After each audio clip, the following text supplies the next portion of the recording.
We're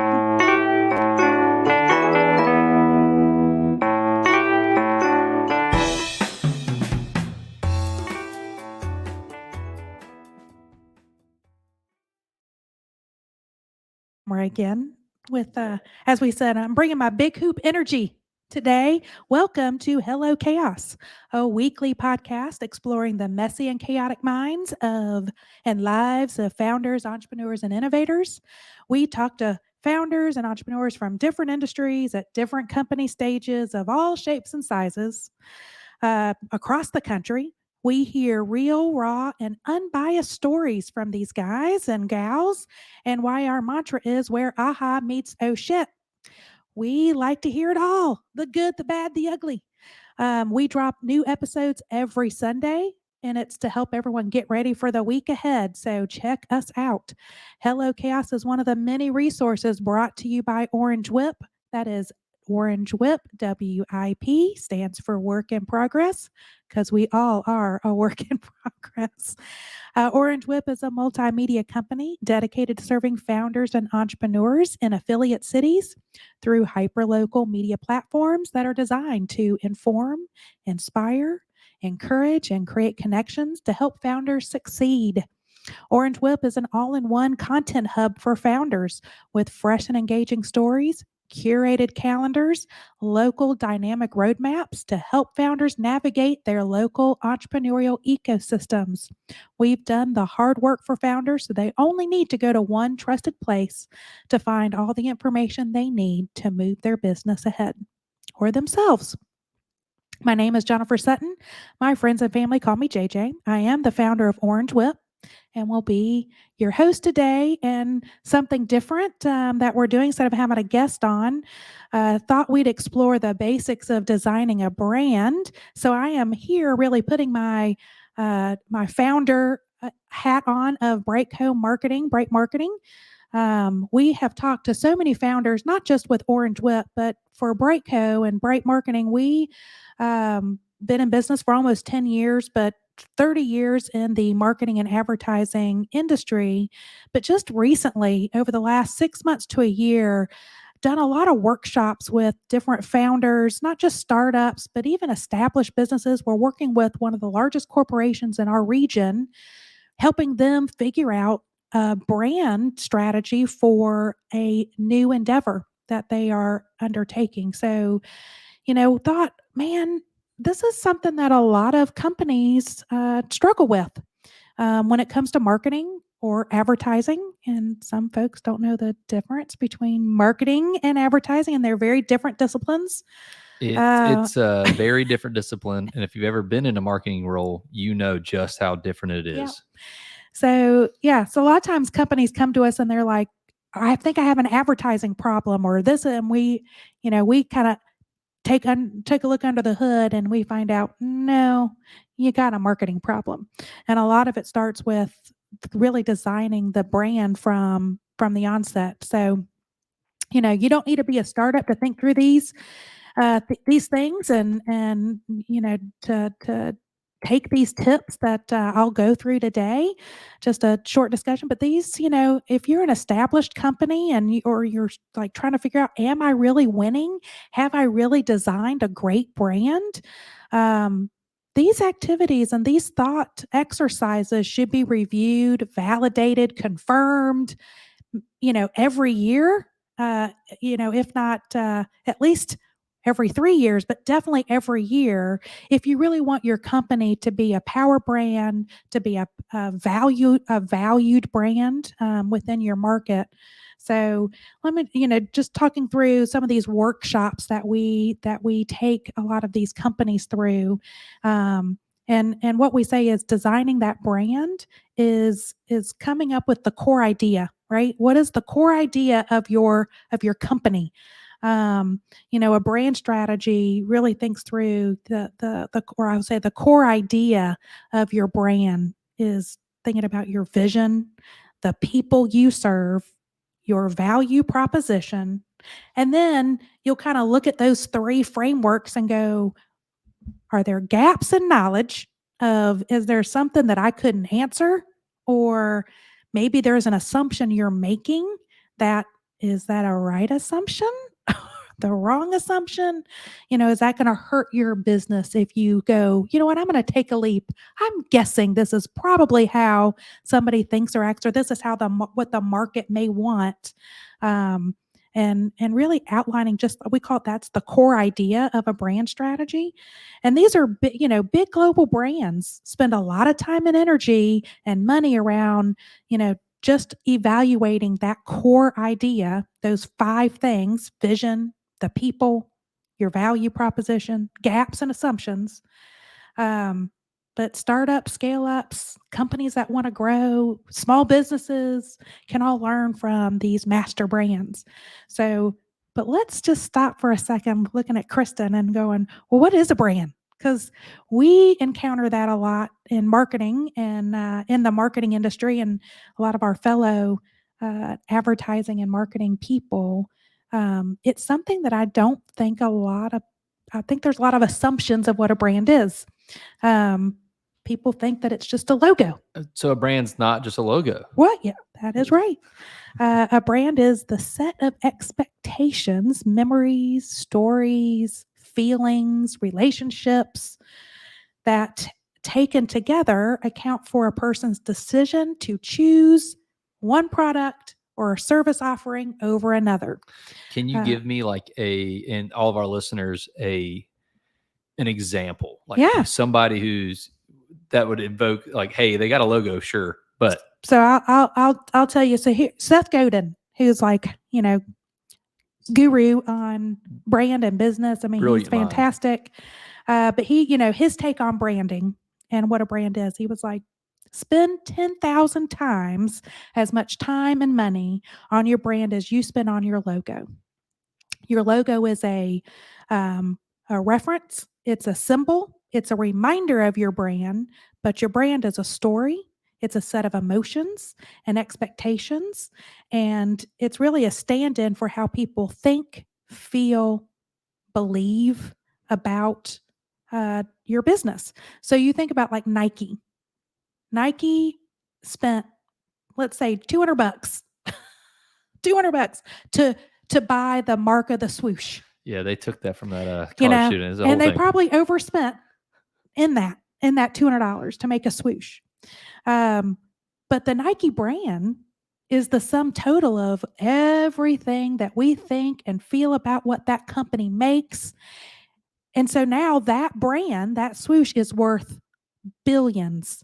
The swoosh is just a pixel. It's just a mix of pixels. So when you also, let's take that a little further. So taking Nike against some other large corporations as example, right?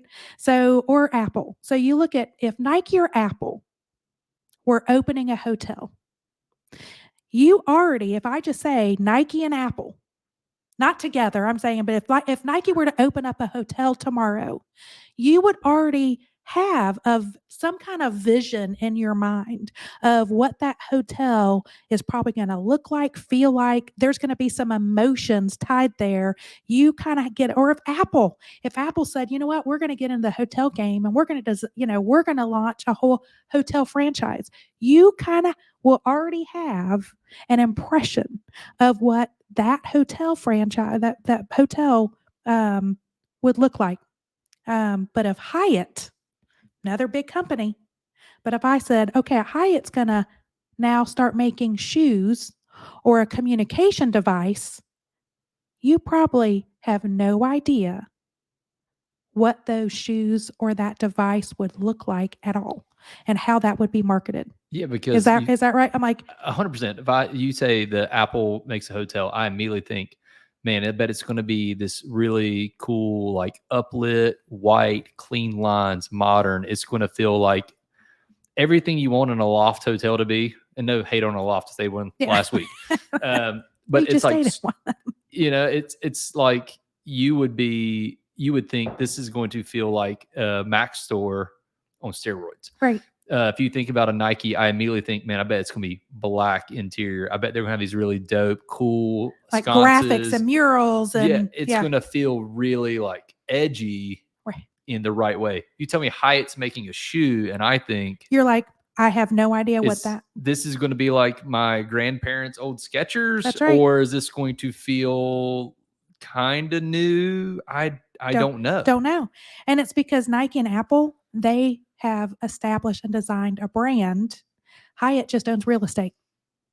Man, So that's a that, you great know, example. so Wow. so that's a good way. That's like Seth Godin's way of kind of getting solidifying what does it mean to design and own a brand and build a brand versus you just own a company. And designing a brand and building a power brand is much more valuable, especially if you ever want to exit, so, whatever. It's easy to recruit and retain talent. It's easier to create partnerships and growth. I mean, there's and you can usually ask for more money for your product or service offerings because it comes with a value. It's a short, when you think of like a brand, it's really a shortcut. It's a shortcut of I already know what you're going to have, how you're going to make me feel, how I should act, or a shorthand. As another way of putting it, shorthand, shortcut to a decision Yeah. of out of the sea of all these products and service offerings in your category in your market. Brands usually bubble up to the top. Businesses, companies, organizations that aren't really designed as a brand usually float to the bottom. And then you start going, if you start questioning, no, I'm just a commodity. That's why you're a commodity, is because you haven't built a brand. So let me give you a real life example that just Yep. happened. So in Anderson, there's a great smoothie place called Canella's. They've been in business for 8 years, had a great partnership with this gym in town called the Junkyard. Just successful gym around Right. the upstate area. And I'm sure every market in this country has a similar. Yeah. I mean, local hero started a gym and they made a great partnership with them. So the smoothie place Canella's, 8 years in, the first time they have any kind of competition, so Smoothie King, Tropical Smoothie, both who all of are them come in. larger brands, come in and immediately put them out. And it's not because the smoothie's better. It's not because the price is better. What it was these other people had better brands in this place. You walk in, this place is like, I mean, the smoothies are good. That Right. was their brand.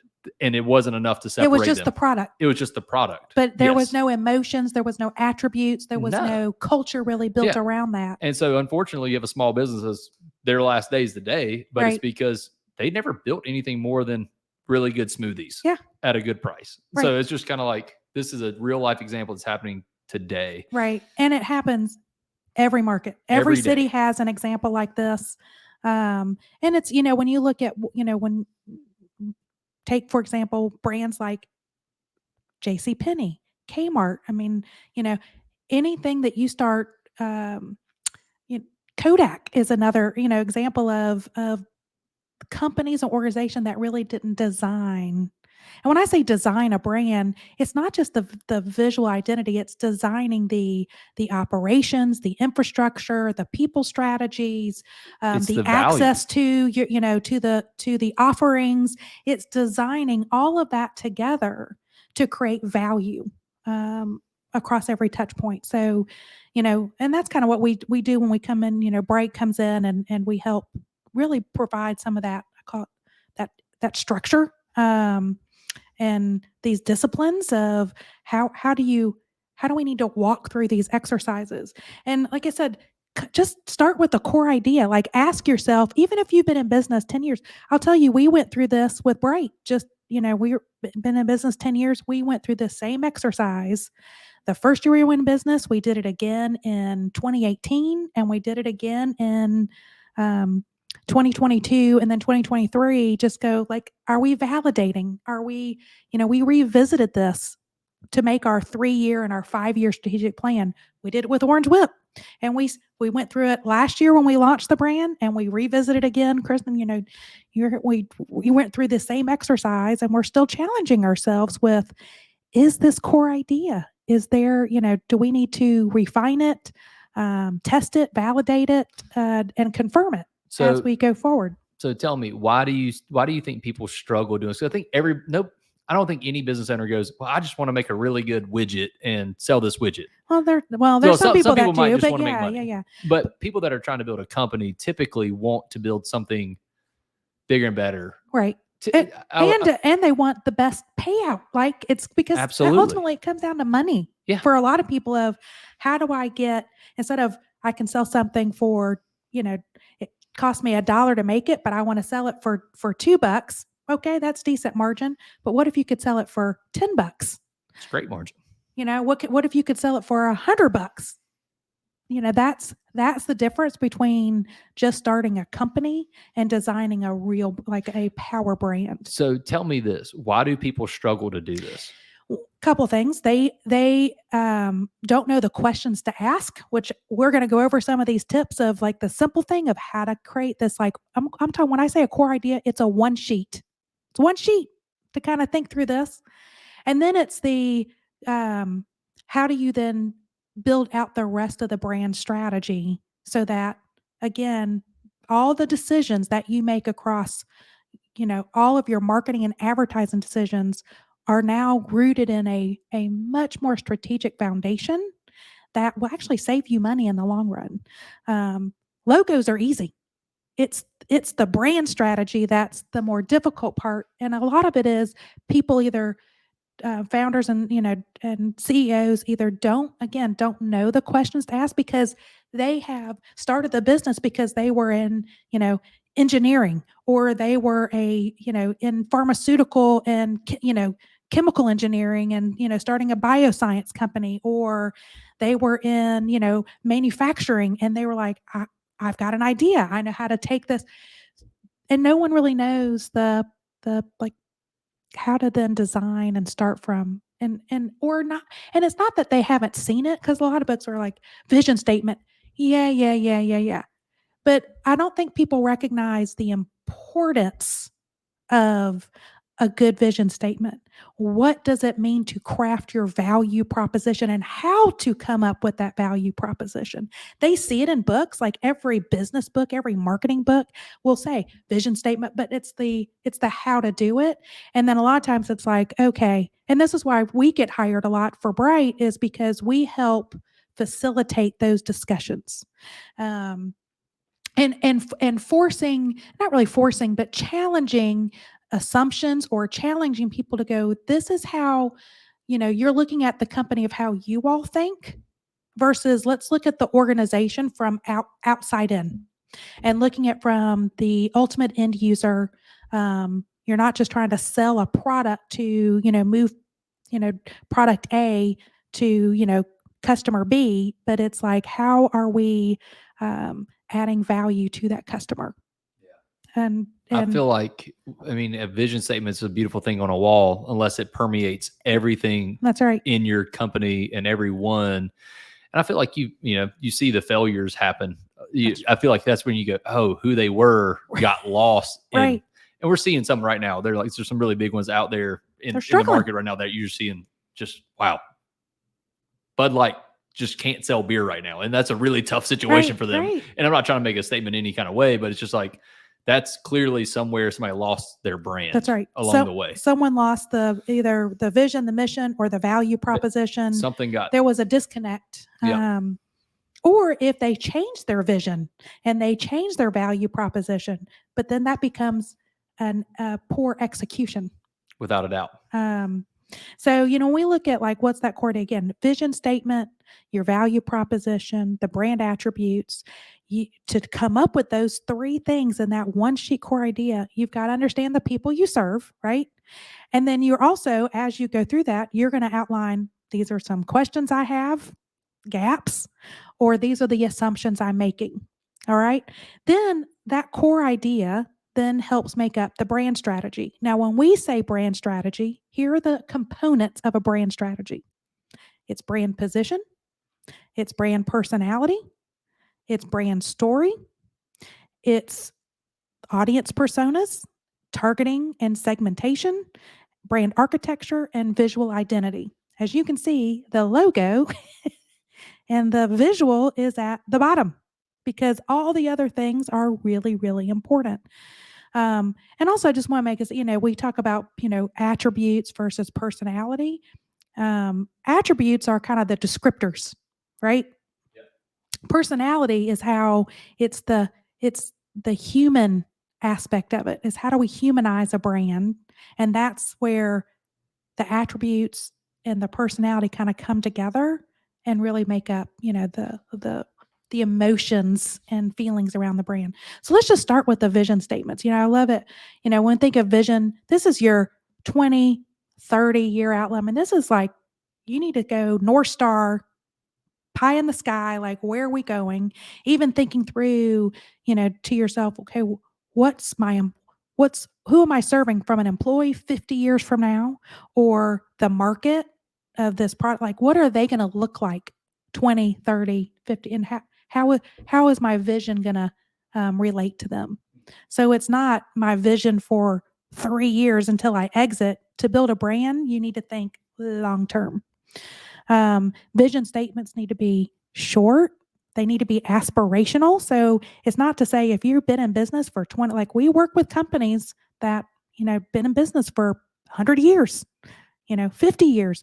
We're still doing vision, mission, value proposition workshops because the market's changed, or they're seeing a devaluation in their brand, or they feel like they've become more commoditized. And it's like, how do we take a step back and rebuild that, rebuild the strategy? Or it's because they have grown organically over time and have never, like we work with some small businesses that are, when I say small business, they're still like 1,000 employees. But they've been in business for 50, 60 years, but they've never thought about marketing. They've just run a business. And now it's okay. How do we take a step back and build a brand? So yeah, when we talk like it needs to be aspirational, uh, it needs to feel like you've never really heard it before either. It needs to be unique to your company, your mission, or what's your purpose. We try to say avoid sounding transactional, and avoid being limiting. Like this is again, your brand's got to grow. So how do you want it to scale with you? Must be unique. Needs to have some kind of energy, like we always say. Trying to test it. And again, it takes time. And we say go to the 15th. So this is a phrase that we when a creative director I used to work with, he read a book. This was again, he was given this when he graduated from Harvard and his master's, got his master's, and was in advertising. A little over a decade, always writing. All these ads, and he, picked up this book and that he was given at his graduation, and it's an old book from the 60s, like from Ogilvy, of like the basics of copywriting, which are still true today. But it was like, force yourself to come up with 15 headlines or 15 statements, 15 taglines, whatever it is. He was like, because it's struggle. You get through and you're like, here's 2 or 3. These come off, these roll off and then it's like, okay, let me struggle 4. Maybe I need to go walk away, come back. Okay, let me do 6, 7, 8. And then you're like, oh God. And a lot of time, what he found was when he went to the 15th, the clients that he worked with always bought usually the 10th, 11th, 12th, sometimes the 15th idea. And they were like, whoa, how were you? What did you do to transform it? We've been working with you for 10 years. Like, where are these great ideas coming from? And so he then took that as like his discipline of when he sat down to write any kind of a, concept or an ad campaign or a slogan, or like I said, any headlines, he always took it to the 15th. And then when he became more of a chief creative officer, that's how he trained his team of, push yourself. And when he started working, when we started working on vision statements for companies, that's kind of what he would tell the companies, like, this is important. So don't just go, yeah, yeah, yeah. These should not be wordy. These should not be paragraphs. They should be, again, short, inspirational, very clear. But you might have to go to the 15th to get there. So I'm just going to give you some examples. Like, I love this one. So BBC, the BBC, so Yeah. their vision statement is to be the most creative organization in the world. Really? I Did that, not know I that would one, have but it when I looked that up. I was like, what? Because then I start thinking, I'm like, some of the best shows come Sherlock out of with there. Benedict Sherlock, Cumberbatch was Doctor amazing. Who. I mean, come on, you know, Perot. Come on, Yeah. yeah, all that. Yeah, BBC, Disney, to make people happy. Oof.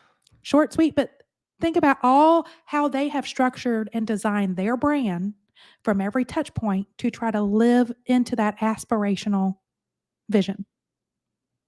IKEA, to create a better everyday life for the many people. It's great. TED, so TEDx, spread ideas. Just 2 words. 2 words, spread We ideas. exist to spread ideas. All right, so I'm gonna say one. See if you can guess this one. To nourish people and the planet. And the planet? And anybody that's listening live, you guys can call, To nourish text in people to nourish people and the planet. and the planet. Who is this? Who is this? To nourish people and the planet? Yep, Is this like the World Food Bank? it's close. Who? Whole Foods. Whole Foods. Whole Foods. Oh, wow. That's their vision statement. Nike, we already talked about Nike, but to bring inspiration and innovation to every athlete in the world. That is their vision statement. Say that one again.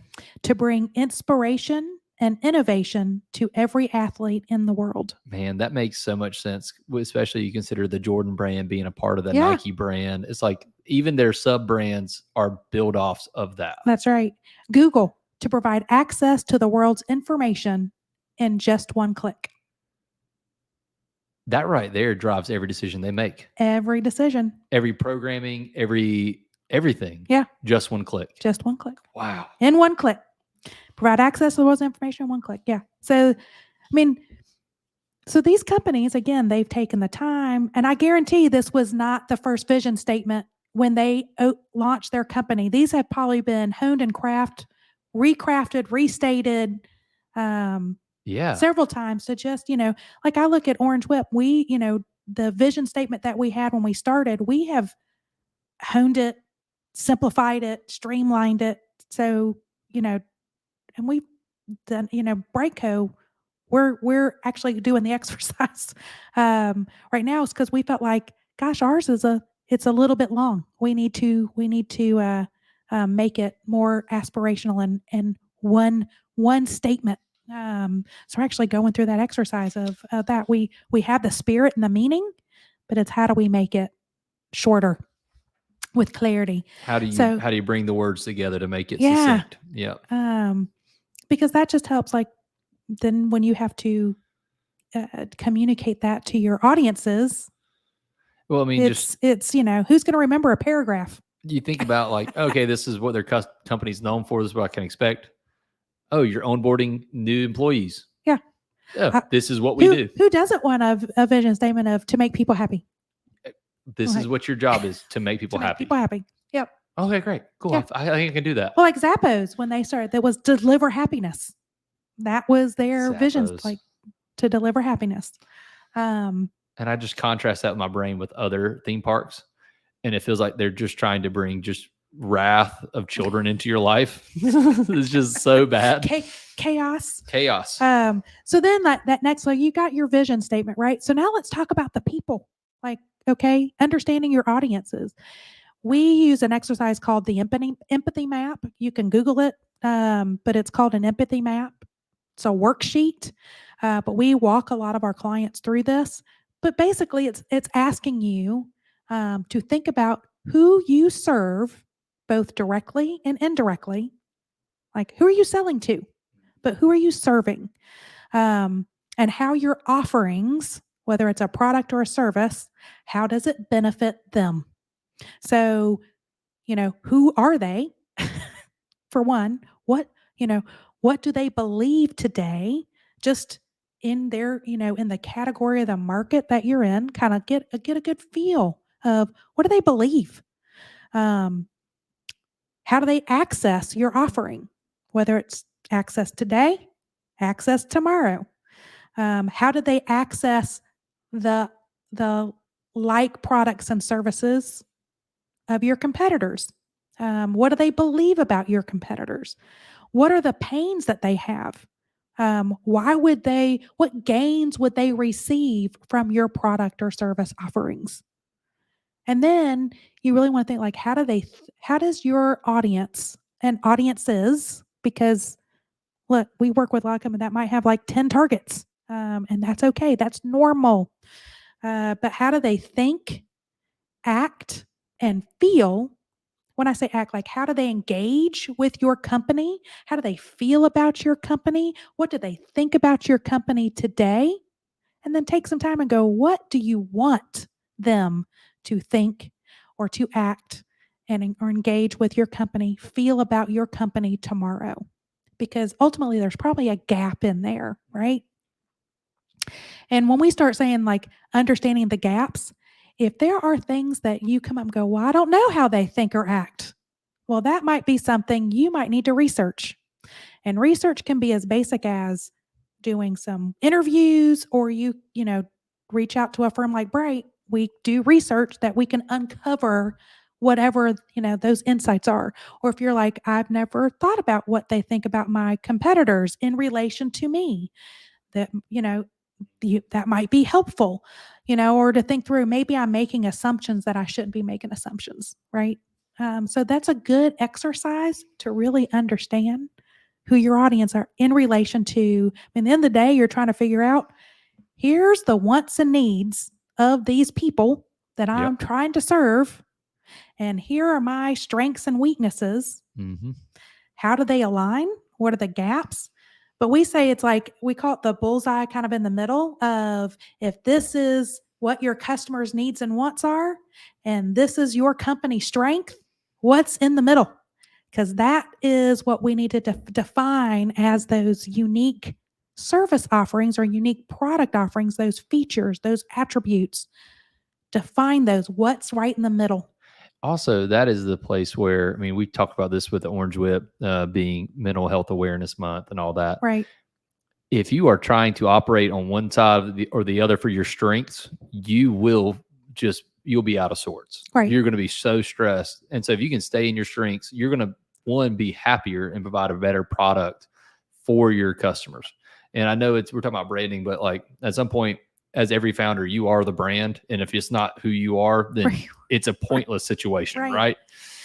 So, Yeah, because I mean, you got to be a you good, feel like healthy. you're dragging something uphill, right? Absolutely. And a It's lot of it miserable. is because it's either a lot of brands struggle or businesses struggle because they've made an assumption of, my product or service offering is more valuable than competitor XYZ. Yep. And they've made that assumption. And they're operating and advertising or promoting and spending a lot of energy around an assumption that might not be true. It's Or what we try to look at and go, when we do research for companies, what we found and find sometimes, and it sucks to deliver this type of a insight, but when you're like, okay, what you think the your brand does or your product offering is, the customer doesn't want it, doesn't help them. And so here you've designed something and you've built a company around something that nobody wants.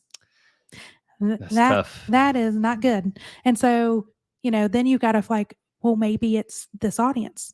Maybe it's not this right market. So again, trying to, like, a lot of companies, a lot of owners and founders don't take the time to really what I call do the empathy map, or the audience exercise, Sure. to really align, and really understand the audiences, the markets, and make sure that their product is and their service offering is a market fit, and that it aligns with their strengths.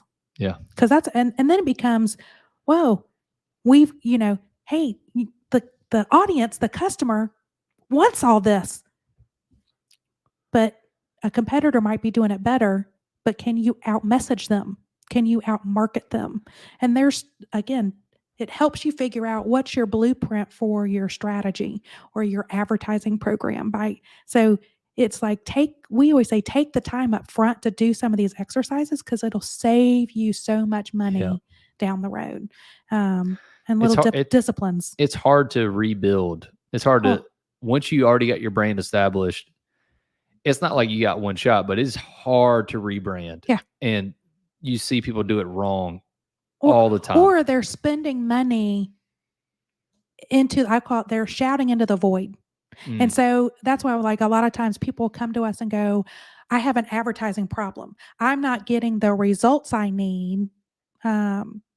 Maybe I'm not, and it's like, well, I need to spend more. Well, it's like, well, you're just shouting into a void because your value proposition is not valued to the people you're marketing to. So we've got to figure out, is it that it might not be an advertising problem. It's most likely a messaging problem. And that starts with, then what's the brand? Becomes a brand problem. But yeah, starting from those exercises and those activities, and a lot of companies just don't look at it that way.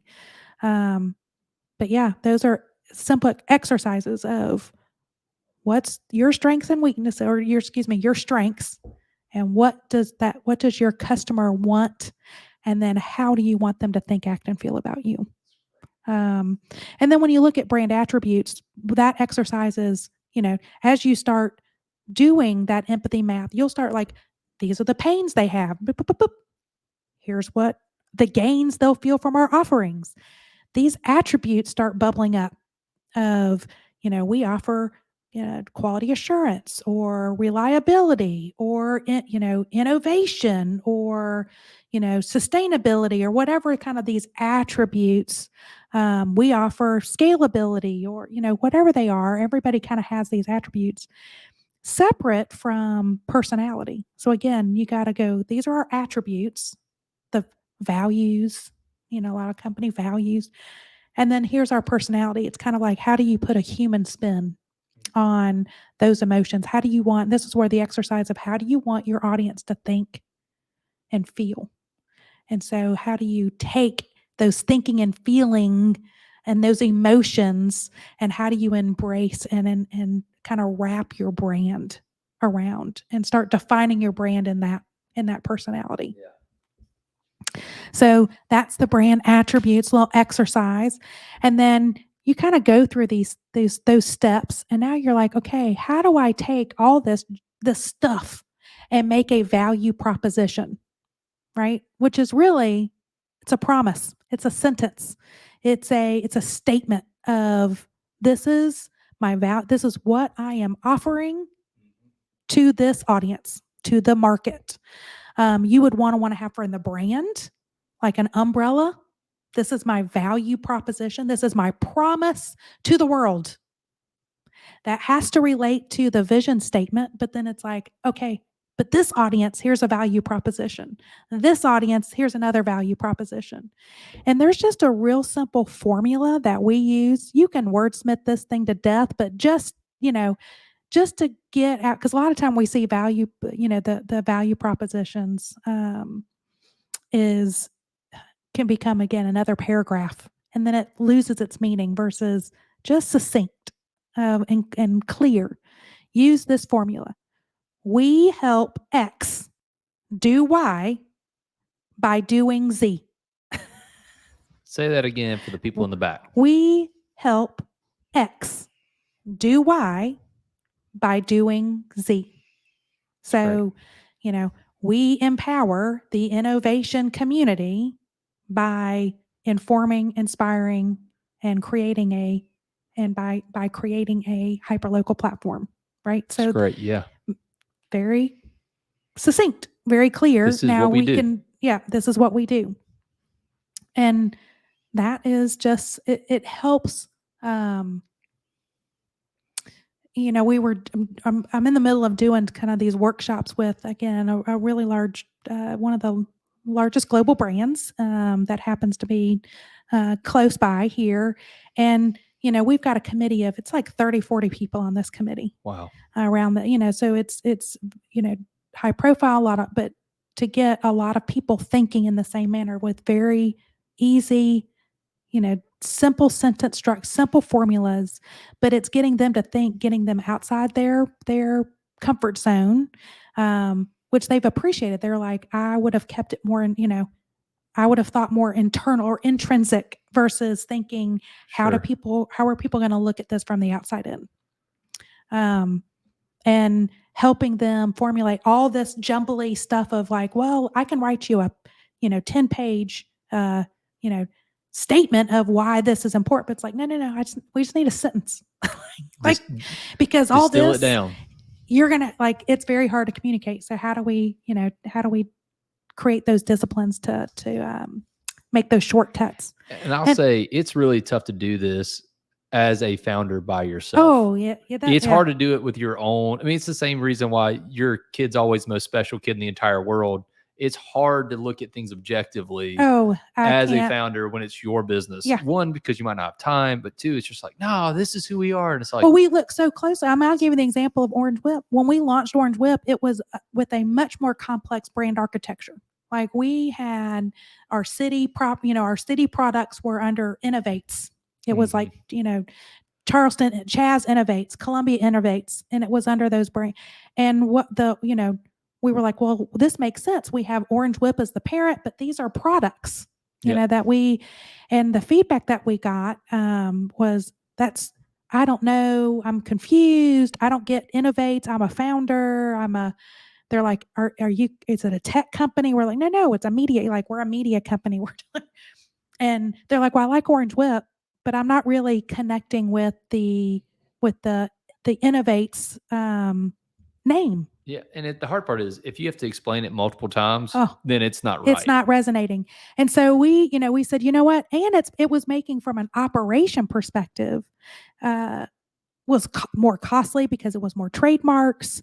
It was more like our digital architecture and the infrastructure on the back end was just much more complex. And we took like 6 months after we started the company, we kind of pivoted and said, we've got to take a step back. And this is coming from 30 years of brand strategy experience, and we have a whole team.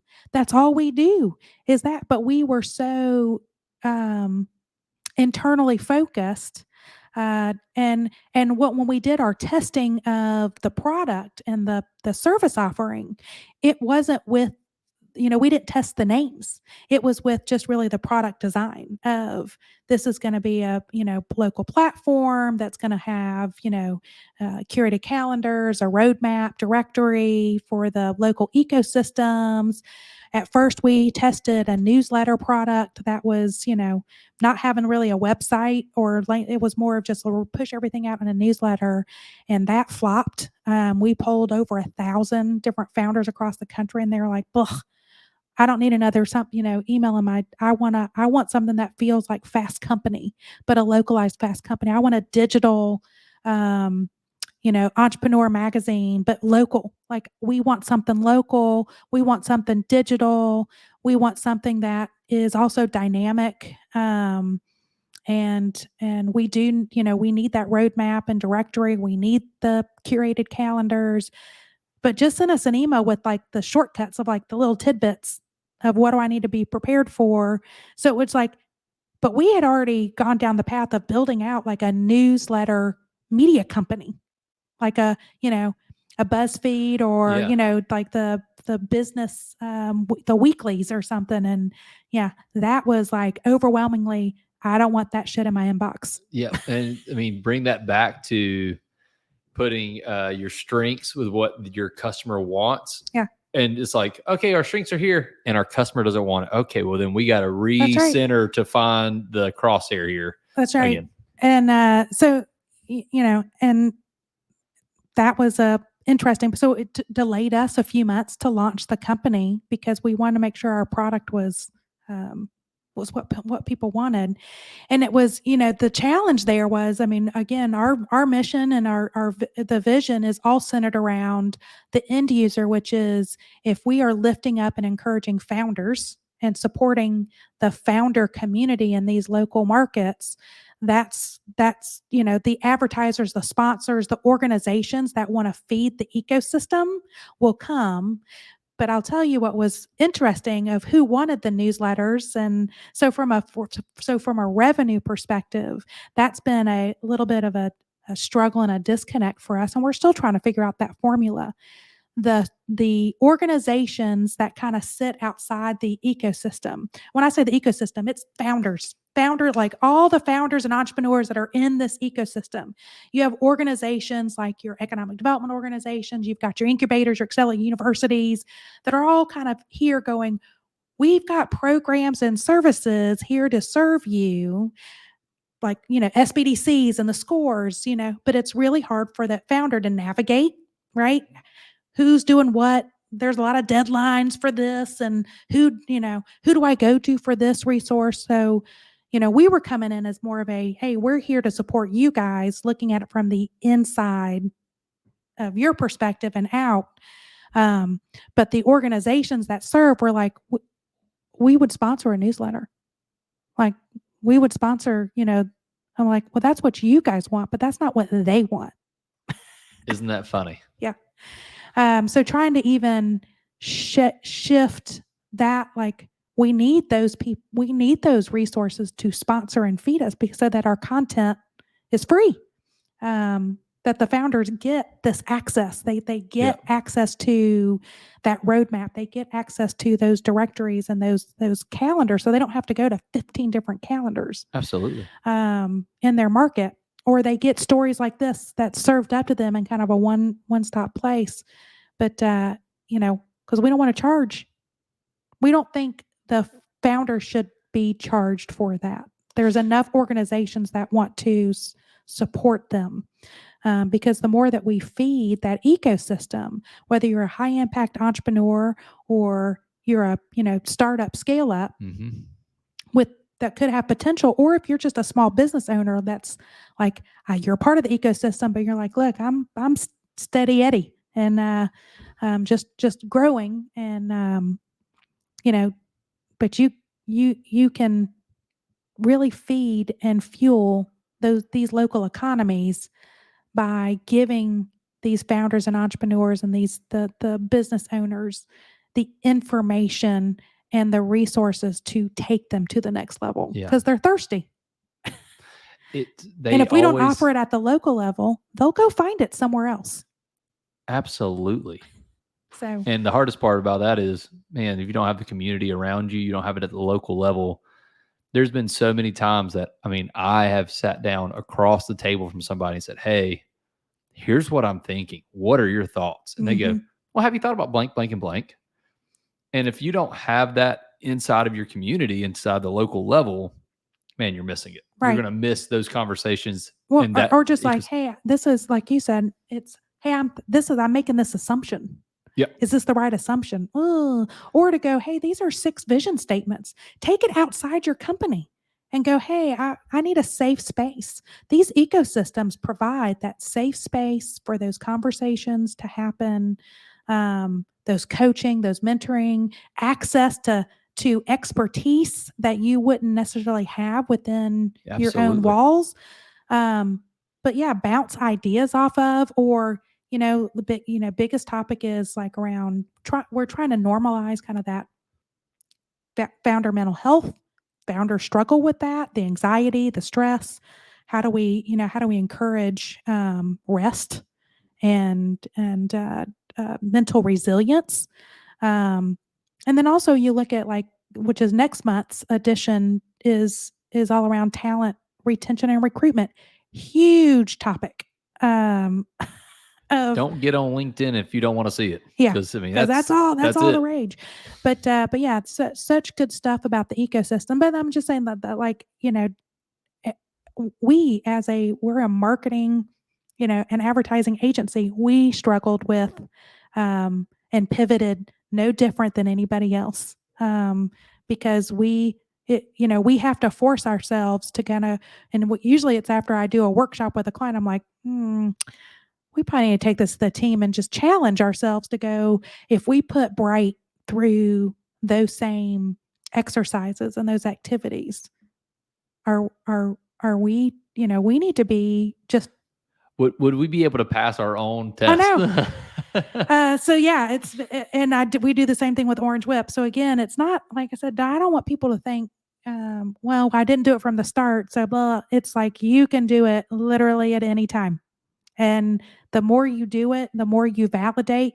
And I think I've told this story. I know I've told it in a couple of circles, but when we went through this exercise for Bright, because we're getting ready to kind of refine our brand a little bit because we revisited it after a few years, and looked at the vision, the mission, kind of our value proposition, and I thought, oh God, I thought it was different. I literally dusted off what we did in 2014.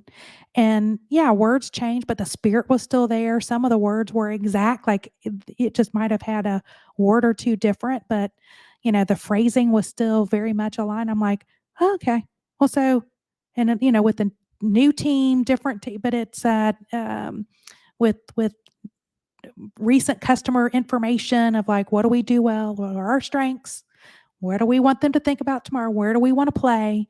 And I was actually super shocked that it really wasn't all that different from when we started. So take that time, and you just need to take the time, spend a couple hours, spend a half a day, make it a retreat with your team, make it conversational, but go through those kind of exercises of look at the vision, go to the 15th, you know, define those audiences and what do you want them to think, act, and feel? What do they believe today? What do you want them to believe tomorrow? What are those attributes that make up your unique offering? Again, if you have a offering that everybody else has, then it's not unique. And but Nope. every business is unique because it's done by different people. Yep. So, like you said, like the smoothie shop, they probably made great smoothies, but they didn't take the time to go, what makes them great because of them. Yeah. And if they would have defined that and talked about it, they would have been developing and built a personality around it, infused all that in their culture, and it was an outward emotion. That's, we're humans, so we relate to other humans. Everybody wants a human touch to Yeah. it. They really Well, do. and also when we put human characteristics on a brand, Mm-hmm. we then think of them as humans and we connect with them better. You think about Coca-Cola being the people with the polar bears. Right. It's that human touch. It's all their marketing has been human touch. Yep. They're going to change the world. Yeah, that's it. I mean, anyway. Yeah. But just take that time and then look at what those gaps are of if you had trouble answering the size and shape of your market or the trends in your market, the acceptance of your offering or the value of your offering, or if you didn't even know how to define your audience or their wants, and like if you don't know what your audience wants and needs, not what you think they need, but what they actually want and need, or if you haven't really looked at the competition, those are things that you probably need to take a step back and do some research, and whether it's truly like quantitative, but you can do a lot of anecdotal and secondary data is out there, and qualitative little interviews, past customers, previous just talk to people. But those would be gaps I think you would want to have defined, to make sure that your offering is a value and that you're living up to your value proposition. And then lastly, like the assumption, that's the only thing I'll say on the assumptions of, when you make assumptions, and those again, beliefs, expectations that you have about your target audience, your value propositions, maybe the channels, your goals. Like some people come to us and go, Hey, I want to gain, I want to be at 30% market share. And I'm like, great. What's your market share today? Well, I don't know. Okay, well, that's gap number one we need to find. And then, okay, you have a competitor, because this is a real life one. I'm not going to name the company because they're a pretty significant brand, but and so significant brand. So I'm just going to tell you, for small businesses, this isn't like, everyone struggles with some of this disciplined thinking, but was a significant brand who was going into a new market. Their competitor was dominant. And if you open up any magazine, or if you're on any way, like, you will see this, their competitor advertise. They spend 50 million in this category in just advertising. 50, they dominate the channels that you go and buy. So you would see these brands in Target, Home Depot, Lowe's, Pottery Barn, you name it. They are in all of those stores, like, no matter, like, big box, Wow. independents, but yeah. So, and they're like, we want to have 30% market share. And I'm like, great. Well, right now you've got this leading competitor owns a lot of market share, and they spend 50 million. We could just look that up, and like, we knew that that's what they spent. I'm like, okay, so they're spending 50 million. You're not really sure what your market share is. You might be there. They were assuming they were between 1% to 5%. They wanted to be 30%.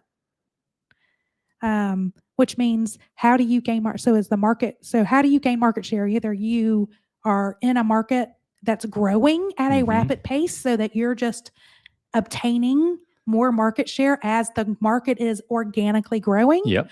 Or what else? You got to take market share from somebody else. Somebody else is losing out. So you've got one competitor that owns 80% of that market share. And then you had a bunch of other competitors that all, Yeah. there wasn't like true number two. Everybody else got 1% to 2%. Yeah, everybody else. And this company, this brand, was around that 1% to 5% within that. And I was like, well, what's your budget? I was like, because I can tell you what budget you need in this market based on the growth pace of this market. And I was like, you'll need to spend 75 to 100 million in 1 year to just gain maybe 5 to 10% extra market share. And they're like, oh, I budgeted about $25,000. Yeah, that ain't So it's gonna do like, it. that is an assumption of a goal that you ain't gonna make. Like that, like that's, and you're going in, you're budgeting for an advertising program that you won't even make a dent in to even get No. like even like a 1/4% additional market share. I mean, Nope. it's just not going to happen. So, those are as a little tidbits, but yeah, assumptions can help you, they guide your strategy, but they can lead to errors and missed opportunities if they're not validated or updated or defined. But I will say, for like founders that are creating, innovators that are doing things that are in a disruptive, or like our disruptive idea or disruptive technology, look into the innovator's dilemma, which is Clayton Christensen. He wrote a whole book. There's tons of information out there. But he goes into, it's hard to research and validate assumptions if you're going into, creating something that's new and disruptive, because you're only trying to think of what your customer wants and needs today, not what this could relate. So, but he has all sorts of great information around that. And there's some exercises to make sure that you're not locking yourself in, making the wrong assumptions in a disruptive way, or disruptive technology or product. So, but that is I know we were like, we're an hour. You said 30 minutes. I said 30 minutes. Well, it was a good discussion. It was a great discussion. Tips and tricks on designing the brand. And we will make sure to put some of these in the show notes and make sure that this is a part of the Orange Whip. So make sure you check out that. That's right. And again, this podcast is going to drop this coming Sunday, available on all podcast platforms. So please subscribe to Hello Chaos. We do need some subscribers on our YouTube channel. We'd love to see you there. But again, Hello Chaos is one of the many resources brought to you by Orange Whip. Orange Whip is a multimedia company dedicated to serving founders and entrepreneurs in affiliate cities. Again, we are 100% free. Just an email to join the community. We're a one-stop content hub, local curated calendars, a dynamic roadmap to navigate your ecosystem, getting you access to all the resources in your markets. Right now, we are in 3 markets today, and that is the upstate Greenville of South Carolina, Columbia, South Carolina, and Charleston, South Carolina. But our goals are to be in 30 markets in 5 years. Check out this latest edition. We just dropped it this week, correct? Sunday. And that is on founder mental health. We're featuring statewide, actually a Southeast venture capitalist company called Venture South. They have created a resiliency mental fitness tool called Sharpen Founder that really helps founders build resilience. Yeah. And but his story, Paul Clark, and there's some videos on there that's just talking about the stigma, the stress, the anxiety that founders go through, and tips and tricks on how to be better, do better. Take the time to rest. So go ahead and check that out. Find your city edition and enjoy. If you'd like to be a guest on our podcast, or if there are topics you want us to address, send an email to hello@orangewhip.com. Again, that's orangewip.com. Y'all, thank you for tuning in to Hello Chaos. It is where aha meets oh shit. I'm your host, Jennifer Sutton, Jake J, and I will see you again next week.